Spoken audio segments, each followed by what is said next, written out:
द्वारा क्यों बताया गया कि सत्संग में क्यों इतना सर्वोपर महान क्यों बताया गया, सत्संग क्यों होना चाहिए? क्योंकि सत्संग में महापुरुषों के द्वारा, ऐसे महापुरुषों के द्वारा जो अपने को स्वयं को जान चुके हैं, स्वयं में स्थित हो चुके हैं, वही तो संत हैं जो अपने आप में स्थित हो चुके हैं, अपने आप को जान चुके हैं, अपने स्वरूप को पहचान चुके हैं, अपने में स्थित हो चुके हैं। ऐसे महापुरुषों का संग मिलता है। भाई कोई चीज वहां से मिलेगी जहां उसकी खान है, जहां उसका भंडार है। अब आप कहें कि सोना अगर भरपूर प्रचुर मात्रा में चाहिए तो सोने की खान से मिलेगा, कोयला प्रचुर मात्रा में भरपूर चाहिए तो कोयले की खान से मिलेगा। और अपने स्वरूप का अगर चिंतन चाहिए, अपने स्वरूप की पहचान चाहिए तो वहां से मिलेगी जिन्होंने उसको जान लिया है, जिन्होंने उन्हें अपने में स्थित हो चुके हैं। तो हमारा जन्म ही किस लिए हुआ है?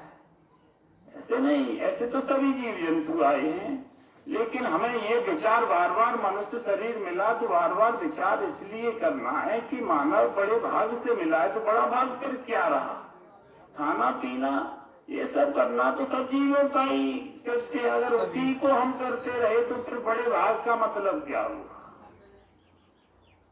बड़े भाग का मतलब ये हुआ कि पशु अपने को नहीं जानता और जान सकता भी नहीं, क्योंकि उसका जानना, ईश्वर को पहचानना उसका धर्म ही नहीं है।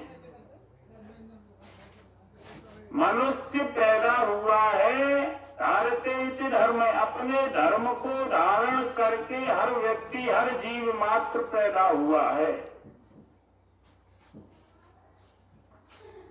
पशु का धर्म ज्ञान नहीं है, क्षमा नहीं है, कितना भी अस्तेय नहीं है, ये पशु के धर्म नहीं है। सत्य बोलना पशु का धर्म नहीं है। ये धर्म किसके हैं? मनु जी ने किसके दिए? ये मानव मात्र के धर्म हैं। और मानव मात्र के ही नहीं, मनु जी ने जो धर्म के 10 लक्षण कहे वो ऐसे नहीं है कि वो हिंदू धर्म के हों या मुस्लिम धर्म के हों या सिख धर्म के हों या अमुक धर्म के हों। असल में ये नाना तरह की जो बातें कही जाती हैं, ये धर्म नहीं, ये रिलीजन है, ये पंथ है। धर्म तो सबका एक ही है। धर्म तो मनुष्य मात्र का एक ही है। जैसे आपने सब विद्वान लोग बैठे, धर्म के 10 लक्षण आपने सुने हैं, तो सत्य एक लक्षण है ना धर्म का, 10 लक्षणों में से सत्य। तो सत्य किसी एक ऐसा नहीं है कि वो सत्य हिंदुओं को ही बोलना चाहिए या मुस्लिम नहीं बोलेगा, सिख नहीं बोलेगा, हिंदुओं के लिए धर्म। सत्य मानव धर्म है, अहिंसा मानव धर्म है, पवित्रता मानव धर्म है, अस्तेय चोरी न करना, या जो अस्तेय का बढ़िया और ज्यादा देखें तो केवल चोरी करने से अस्तेय नहीं है। जो चीज के हम काबिल नहीं है, जिस चीज की पाने की हमारे में योग्यता नहीं है, उस चीज की इच्छा करना भी अस्तेय में आता है। इच्छा कर रहे मतलब चोरी कर रहे हैं ना, जिसके आप काबिल नहीं है। इसीलिए तो गीता में भगवान कृष्ण कहते हैं कर्म कर, फल की इच्छा मत कर, क्योंकि कर्म होगा तो तुझे वो मिलेगा। अगर तू इच्छा करेगा इसका मतलब ये हुआ कि तू इच्छा बड़ी कर रहा है। इसका इच्छा बड़ी कर रहा है इसका मतलब चोरी करना चाहता है। तो ये मनुष्य के धर्म है, ये हिंदू धर्म नहीं है, केवल हिंदू धर्म नहीं है, ये तो मनुष्य मात्र का धर्म है। ये 10 के 10 लक्षण कहे गए, ये मनुष्य मात्र के लक्षण है। भाई जिन्हें हमें धारण नहीं करना है, ऐसा नहीं कि हमें धारण करना है, इनको तो हम धारण करके ही पैदा हुए हैं। जो धारण किया जाए, धातु से बना धारण, जिसे धारण किया जाए, जैसे धरती सबको धारण करती है, धातु से बनी है, ऐसे ही धर्म जो धारण करता है अपने में हमको, वो धर्म। और अगर हम उससे हट जाएंगे, देखिए जल का जो सहज धर्म है, अगर आप देखें कि जल, उसका सहज धर्म है स्नेह, स्निग्धता, यानी चिपकना। जल के कण आपस में चिपके रहते हैं, अलग नहीं होते। आप उसकी बाष्प भी बनाएंगे तो बाष्प में भी वो एक दूसरे से चिपके रहेंगे। जब बर्फ भी बनाएंगे तो भी वो आपस में चिपके रहेंगे। यानी उसका जो धर्म है, सहज धर्म है, सहज स्वभाव कह लीजिए, वो स्नेह है। तभी तो कहते हैं ना कि भाई हम आपसे बहुत स्नेह करते हैं, यानी हम आपसे अलग रह ही नहीं सकते, हमें आप में अलगाव हो ही नहीं सकता, हम आपसे अलग नहीं रह सकते, इसलिए हम आपसे स्नेह करते। तो ये जल का जो सहज धर्म है वो स्नेह है। जल जिस रूप में भी जल रहेगा, जल की स्थिति में रहेगा, तो अलग उसके कण अलग नहीं हो सकते। और जैसे लोहे का सहज धर्म है कि वो चुंबक की तरफ खींचता है, लोहे का ये सहज धर्म है, स्वभाव है कि वो चुंबक की तरफ आकर्षित होगा ही होगा, और तब तक आकर्षित होगा जब तक वो लोहा रहेगा। और ये मान लीजिए अगर लोहा है तो आकर्षित होगा ही, अगर आकर्षित नहीं हो रहा है तो फिर वो लोहा है ही नहीं। ऐसे ही हमारा जो सहज धर्म है सत्य, अगर हम अपने में स्थित तभी तक रह सकते हैं जब तक हम सत्य में स्थित हैं।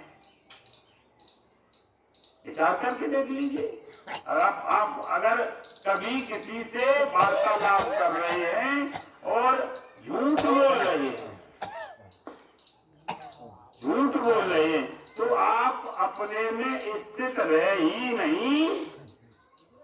उस समय आप अपने से अलग महसूस करेंगे अपने आप को। किसी ने आपके साथ कोई अपराध कर दिया,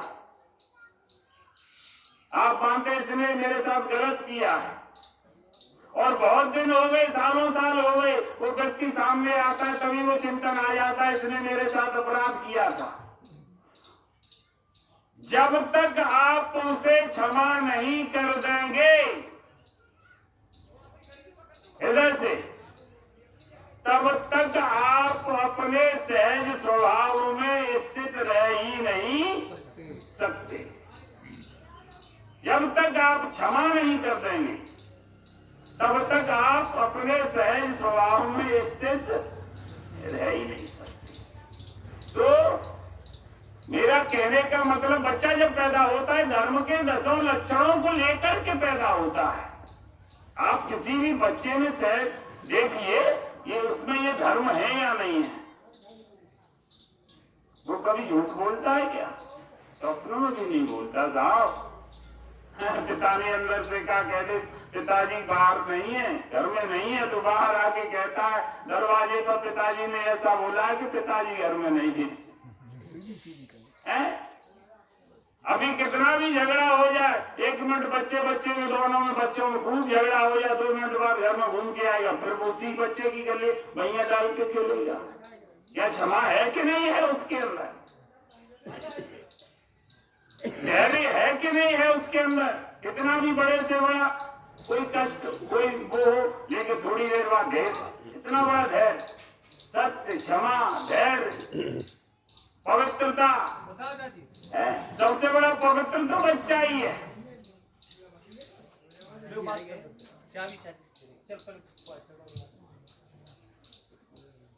तो मेरा कहने का आशय प्रभु जी, हम यहाँ पधारे, संतों के बीच में पधारे, तो हमारा कहने का तात्पर्य यही है कि हम अपने को जाने, अपने को समझें। और अपने को समझने का मतलब ये, हम अपने धर्म में अगर अपने आप में स्थित हैं तो फिर हमारे जीवन में कोई क्लेश हो ही नहीं सकता। भाई जो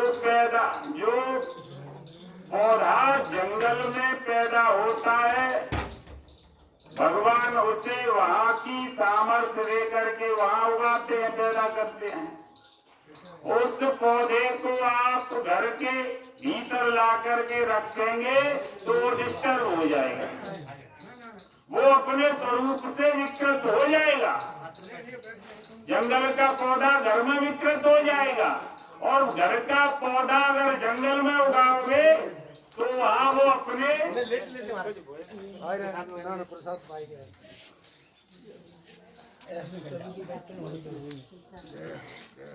हमारा स्वरूप, हमारा धर्म जिसे हम लेकर के पैदा हुए हैं, अगर हम उससे हट जाएंगे, अगर हम उससे हट जाएंगे तो फिर हम अपने में सहज रह ही नहीं सकते।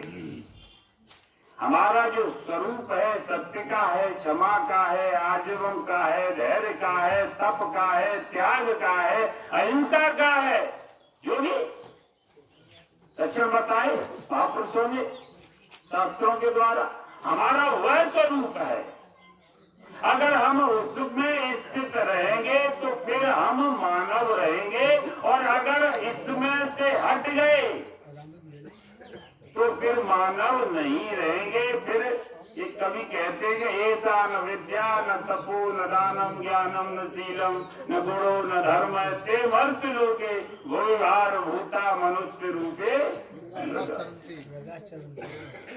तो फिर हम मानव नहीं हैं, इसलिए हम अपने स्वरूप में, अपने स्वभाव को संतों के द्वारा हमें क्या जन्म मिला और किसके लिए मिला, इसको समझें, और उसमें ही हमारी भलाई है। बाकी अगर उससे हटते हैं तो फिर न कहीं सुख है, न कहीं शांति है, न कहीं चैन है, न कहीं क्लेश है।